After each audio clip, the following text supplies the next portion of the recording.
اللہ الرحمن الرحیم۔ فرمایا گناہگار ایمان کی مثال گدلے پانی کی سی ہے۔ گدلا پانی پینے کے لائق تو نہیں ہوتا، لیکن پیاس سے مرتے ہوئے آدمی کی جان تو بچا سکتا ہے۔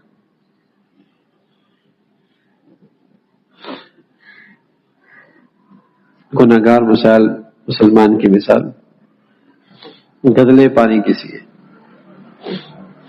کہ پینے کے لائق تو نہیں ہوتا، لیکن جان نکل رہی ہو تو کام تو آ جاتا ہے۔ گدلے پانی سے بھی کام چل جائے گا۔ اور کافر کی مثال پیشاب کی سی ہے۔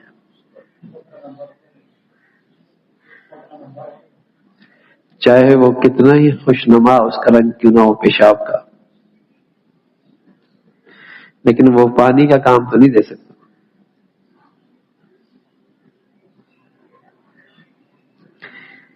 پیاس سے مرتے ہوئے آدمی کی جان تو نہیں بچا سکتا۔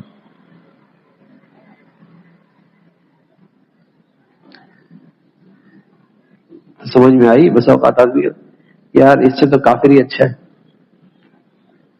کہہ دیتے نا ہم لوگ۔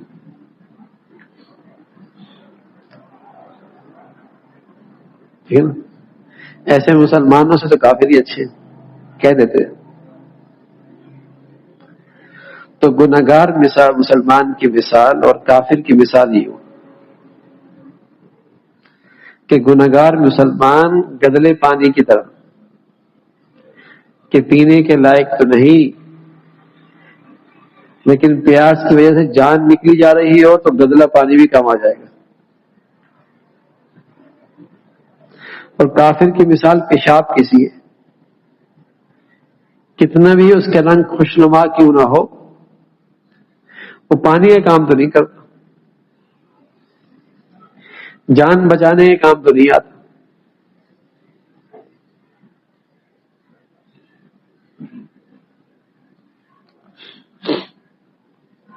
اگرچہ مسلمان کی شان نہیں کہ وہ اللہ کی نافرمانی کرتا رہے، لیکن یہ کہنا بھی درست نہیں کہ گناہگار مسلمان کے مقابلے میں کافر اچھا ہے۔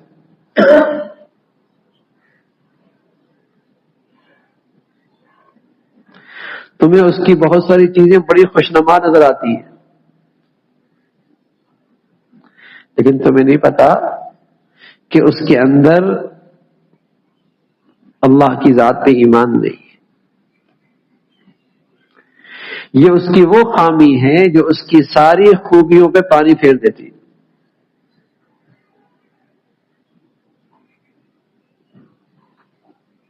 ایک بیوی ہے کسی کی، کپڑے بھی صاف کرتی ہے، استری بھی کرتی ہے، جوتے بھی سامنے رکھتی ہے، لیکن کہتی ہے رات کو کہ میرا ایک آشنا اور بھی ہے، میں وہاں جا رہی ہوں۔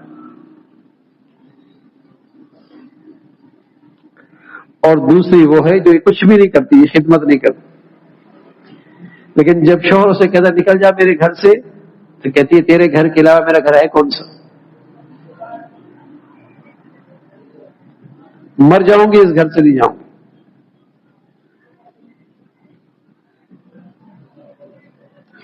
تو پہلی والی کی وہ ساری خوبیاں کس کام کی؟ اس کا ایک عیب ساری خوبی میں پانی پھیر دیتا ہے۔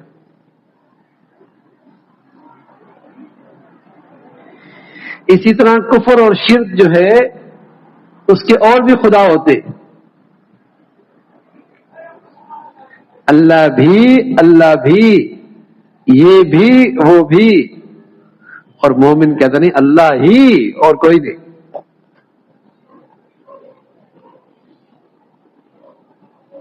اللہ ہی۔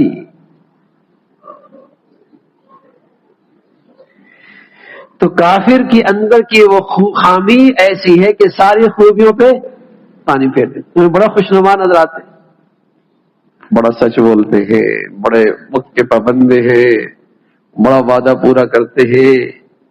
ارے یہ سارے وہ کرتے ہیں اپنے اغراض کے لیے، اپنے اغراض کے لیے کرتے، اللہ کے لیے نہیں کرتے۔ اور جب وہ اپنے اغراض کے لیے آتے ہیں تو جب ان کی غرض کوئی بڑی آ جائے تو ملکوں کو تباہ کر دیتے، انسانوں کی لاشوں کی پشت لگا دیتے. ایسے درندے وہ جو سچ بھی بولتے ہیں، وقت پر بھی آتے ہیں، عہد بھی پورا کرتے ہیں، وہ اغراض کے لیے کرتے، اللہ کے لیے نہیں کرتے، اپنی غرض کے لیے کرتے.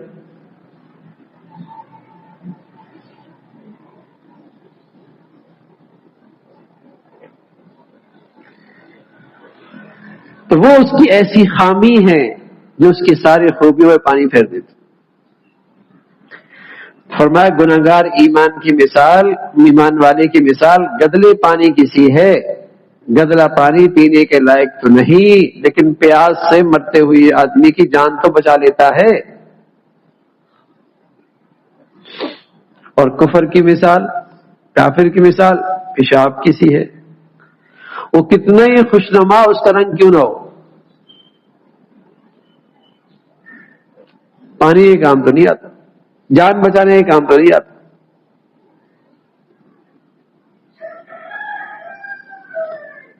دین کی سمجھ بھی بڑی دولت، ورنہ آدمی جہالت پر کیا کچھ کہتا رہتا ہے.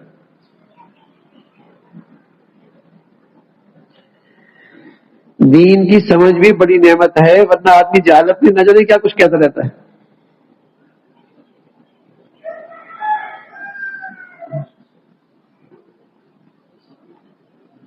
اور اس سے بڑی جہالت کہ ہو جاہل اور کیا سمجھے اپنے آپ کو پڑھا لکھا، میں جانتا ہوں بہت کچھ.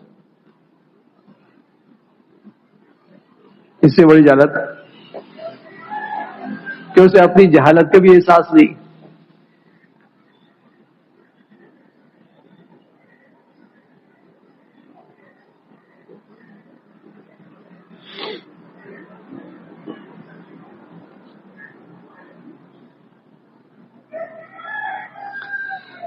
ایک صاحب کا تذکرہ تھا، فرمایا وہ دیندار آدمی تھے مگر ایک کمزوری تھی کہ اپنے آپ کو دیندار سمجھتے تھے.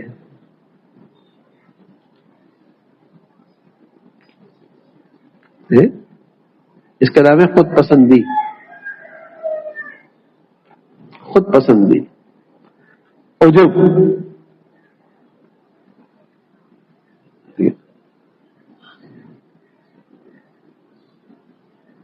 اپنے آپ کو دیندار سمجھتے.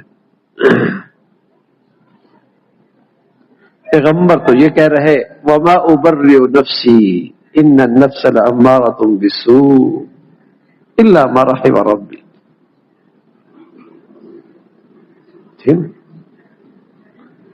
مجھے اپنی دینداری پر اعتماد نہیں، بس اللہ کی مہربانی ہے، چل رہا ہوں. اللہ تعالیٰ کی مہربانی ہے. اس لیے کہ جب یہ خیال آ جائے کہ میں دیندار ہوں تو پھر اس کو دوسروں کی خامیاں بہت نظر آتی ہیں، دوسروں کے عیب بہت نظر آتے ہیں، دوسروں کی کمزوریاں بہت نظر آتی ہیں، اور اپنے عیب نظر نہیں آتے، اپنے آپ کو پارسا سمجھنے لگتا ہے. اپنے آپ کو پارسا سمجھنے لگتا ہے.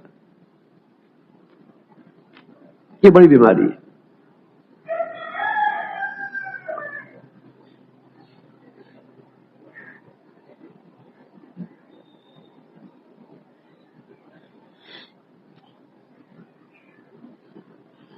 سامنے چھوٹا سا پہاڑ تو آدمی سمجھتا ہے کہ میرا قد بڑا ہے، لیکن اگر پہاڑ بہت بڑا ہو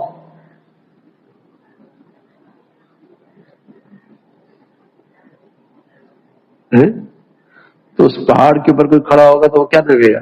ذرہ نظر آئے گا، چھوٹا سا، چھوٹا نظر آئے گا، معمولی نظر آئے گا.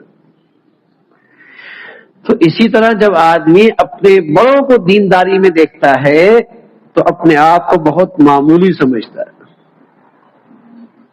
لیکن جب بڑوں کی دینداری کی زندگی سامنے نہیں ہوتی تو اپنے آپ کو ہی بڑا سمجھنے لگتا ہے.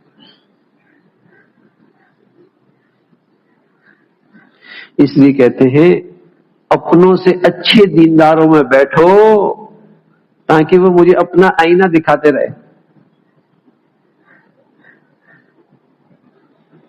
اور جب اپنے سے کمتر دینداروں میں سب بیٹھو گے تو وہ مجھے بزرگ کہیں گے، میں اسے بزرگ کہوں گا۔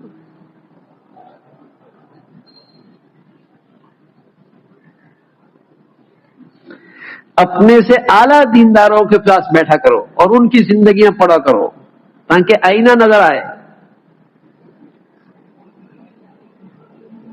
اپنے سے کمتر پہ بیٹھو گے تو جمعہ والے بھی کہے گا میں تو جمعہ پڑھتا ہوں، وہ تو صرف عید پڑھتا ہے۔ چار پڑھنے والا بھی کہے گا وہ صرف جمعہ پڑھتا ہے، میں تو چار بھی پڑھتا ہوں روز۔ اور جس کا دین صرف نماز روزے تک ہے بہت ہی بزرگ اپنے آپ کو سمجھے گا، وہ کہے گا کتنے ہیں جو یہ بھی نہیں کرتے۔ باقی معاشرت اخلاق صفر۔ اس لیے پیارے نبی فرمایا کرتے تھے دنیا کے لحاظ سے اپنی کم حیثیت والوں کے ساتھ بیٹھا کرو اور دین کے معاملے میں اپنے سے بالاتر کو دیکھا کرو۔ الٹا چل رہا ہے۔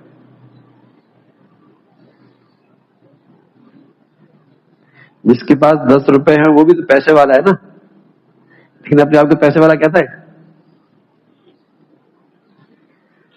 جس کی 20-30 ہزار روپے تنخواہ ہو وہ بھی تو پیسہ ہے، اپنے آپ کو پیسے والا کہتا ہے۔ جس کے پاس لاکھ روپے مہینے کی تنخواہ ہو وہ بھی تو پیسہ ہے، اپنے آپ کو پیسے والا کہتا ہے۔ اس لیے کہ ان میں سے ہر ایک آگے والے کو دیکھ رہا ہے،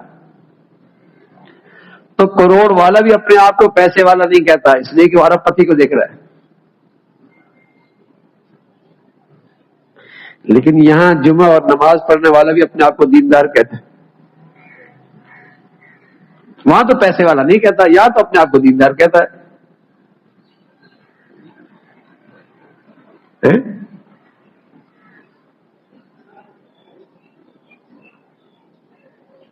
یہ بیماری ہے۔ تو فرمایا کہ ایک آدمی ہے اس میں ایک بڑی کمزوری ہے کہ وہ اپنے آپ کو دیندار سمجھنے لگ گیا۔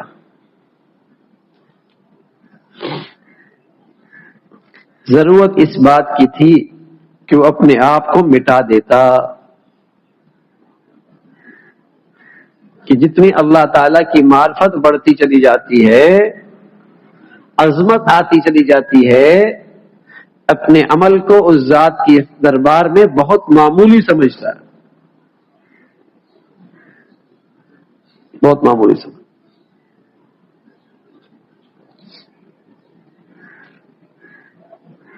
علامہ سید سلمان ندوی رحمۃ اللہ علیہ حضرت کے یہاں تشریف لائے اور فرمایا مجھے کچھ نصیحت کیجیے، اور فرمانا کہ میں حیران تھا کتنے بڑے علامہ ہیں اس زمانے میں۔ علامہ سلمان ندوی رحمۃ اللہ علیہ کا دنیا میں ڈنکا بجتا تھا، علامہ تھے، واقعی ادیب بھی تھے۔ تو ذہن میں یہی آیا، میں نے کہا مولانا اس طریق کا حاصل یہ کہ اپنے آپ کو مٹانا چاہیے۔ ایسے سلمان ندوی رحمۃ اللہ نے یہ بات سنی تو رونے لگے۔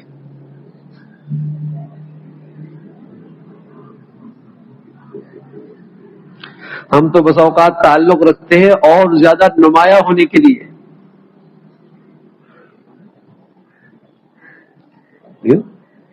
حالانکہ اس راستے کا اصل یہ ہے کہ اپنے آپ کو مٹا دو۔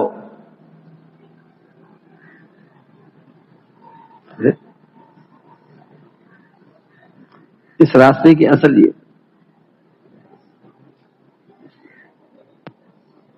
لیکن میں تو اس لیے تعلق رکھ رہا ہوتا ہوں کہ اور زیادہ نمایاں ہو جاؤں، ٹھیک ہے؟ تو اس راستے کا مقصد ہی فوت ہو گیا۔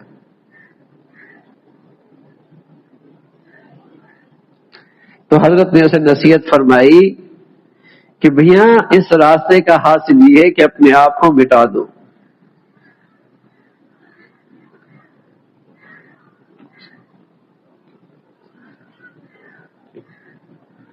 اللہ میاں لوگوں کے دلوں میں عزت ڈال دے، یہ اللہ کی نعمت ہے، لیکن اپنی طرف سے خود اس کی تدابیر کرنا، اپنی نمائش کرنا، اپنے آپ کو نمایاں کرنے کے لیے نئے نئے حربے استعمال کرنا، یہ روگ ہے، یہ بیماری ہے، یہ ہم بجا کا مریض ہے، یہ مریض ہے، یہ بیماری ہے، اور آج یہی تو ہے، سارا مرض ہی یہی ہے، آج سارا روگ ہی یہی ہے، میں کس طرح نمایاں ہو جاؤں، بس میری واہ واہ ہو جائے۔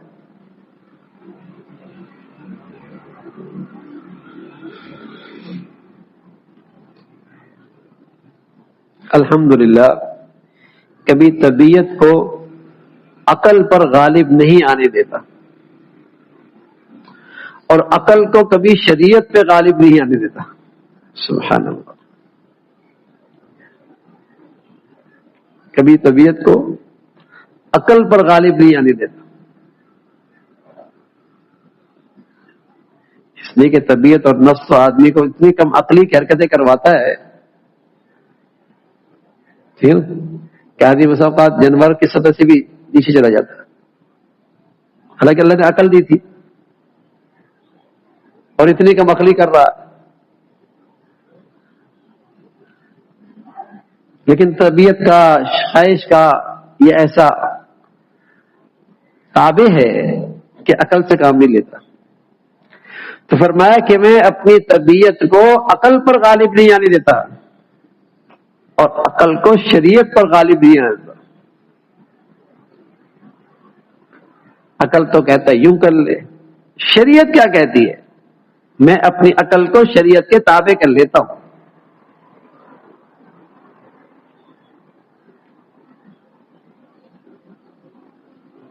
اس لیے کہ میری عقل ناقص، اور شریعت کی پیچھے جو سمجھ بوجھ ہے وہ کامل اور مکمل، وہ اللہ کی ذات کی ہے، تو میں اپنی عقل کو اس کے تابع کر لیتا ہوں۔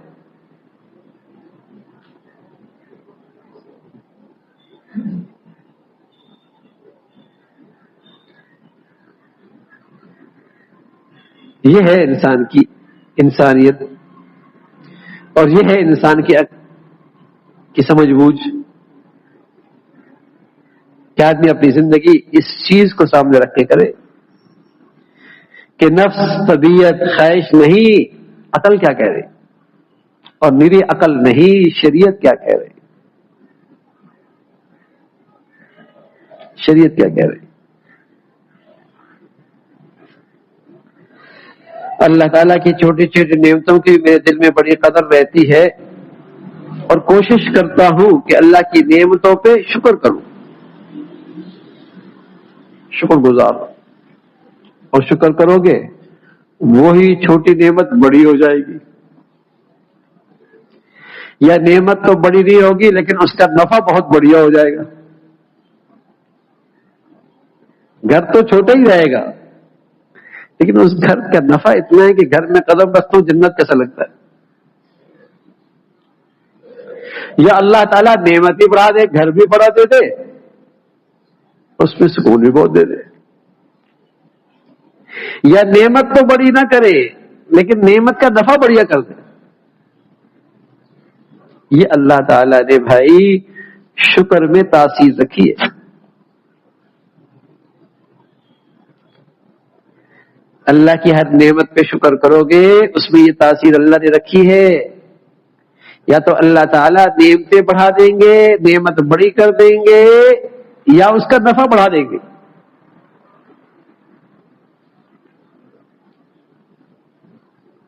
نفع بڑھا دیں، بیٹا تو ایک ہی ہے لیکن اس کا نفع اتنا بڑھا دیا اللہ نے کہ اس پہ ہزاروں بیٹے قربان۔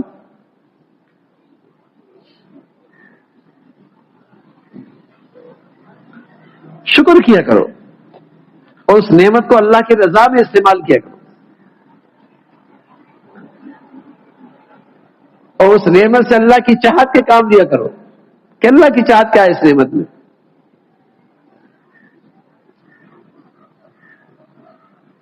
نعمت اللہ بڑھا دیں گے, اس کا نفع بڑھا دیں گے.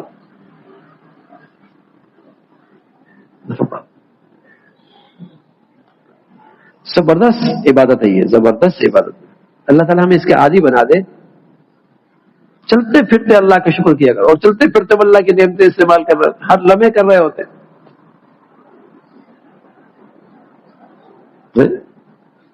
فقیر نہیں رہیں گے, محتاج نہیں رہیں گے. یقین جاری ہے اس عبادت کی برکت سے کبھی فقیر نہیں رہیں گے, محتاج نہیں رہیں گے. جس نعمت میں شکر کرو گے وہ نعمت بڑھ جائے گی, اس کا نفع بڑھ جائے گا.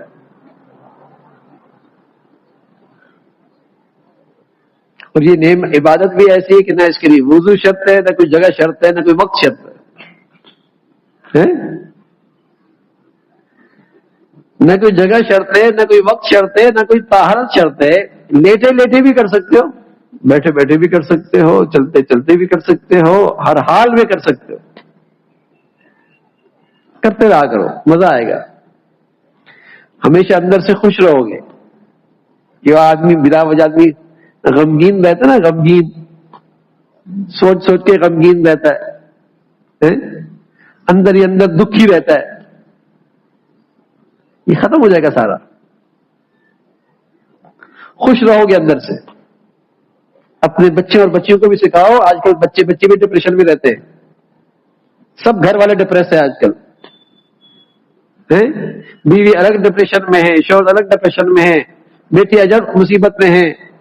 عجیب ہی ہے, موبائل دیکھ رہے ہیں, دنیا دیکھ رہے ہیں, اور ڈپریشن بڑھتا چلا جا رہا ہے. اس لیے کہ وہ چمک دمک زندگی ہے اور وہ اس کے پاس ہے نہیں, بس اندر سے اندر ہی بیچارہ کھوکھلا ہو رہا ہے.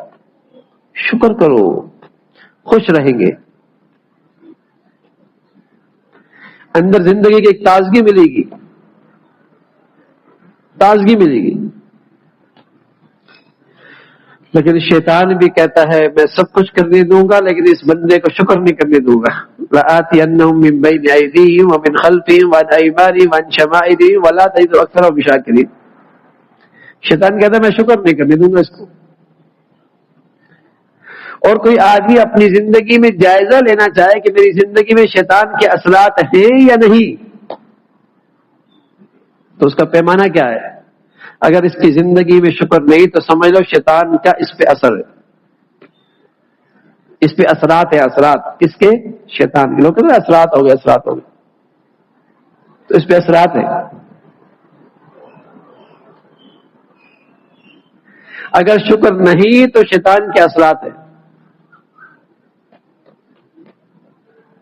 تو اللہ تعالیٰ بھائی ہمیں شکر والی زندگی نصیب فرمائے, دین کی صحیح سمجھ نصیب فرمائے. اللهم لك الحمد كله ولك الشكر كله, اللهم لك الحمد كله ولك الشكر كله. اللهم أعنا على ذكرك وشكرك وحسن عبادتك. اللهم أعنا على ذكرك وشكرك وحسن عبادتك. نستغفر الله ونتوب إليك, نستغفر الله ونتوب إليك. یا ارحم الراحمین, ہمارا ظاہر باطن اپنی پسند کا فرما دے. اللہ باطن کی بھی پاکیزگی نصیب فرما, ظاہر کی بھی پاکیزگی نصیب فرما. ہماری جلوتیں, خلوتیں, تنہائیاں سبھی اپنی فرما برداری والی بنا دے. اے مولا کریم روحانی بیماریوں سے بھی محفوظ فرما, جسمانی بھی صحت نصیب فرما. ہر قسم کی بیماریوں سے, موذی امراض سے ہم سب کی حفاظت فرما. ایمان عافیت کی زندگی عطا فرما, نعمتوں والی زندگی عطا فرما, شکر گزاری عطا فرما, حق شناسی نصیب فرما. اے مولا جو تیری نعمتوں میں اضافہ ہو اپنی فرما برداری میں اضافہ نصیب فرما. ہر قسم کی ناشکری سے, نافرمانیوں سے محفوظ فرما. اے مولا کریم ہمیں سلامتی عطا فرما, ہمارے ملک کو سلامتی عطا فرما, پوری ملت اسلامیہ کو سلامتی عطا فرما, پورے عالم اسلام کی حفاظت فرما. وصلی اللہ علی سیدنا محمد وعلى آلہ واصحابہ اجمعین.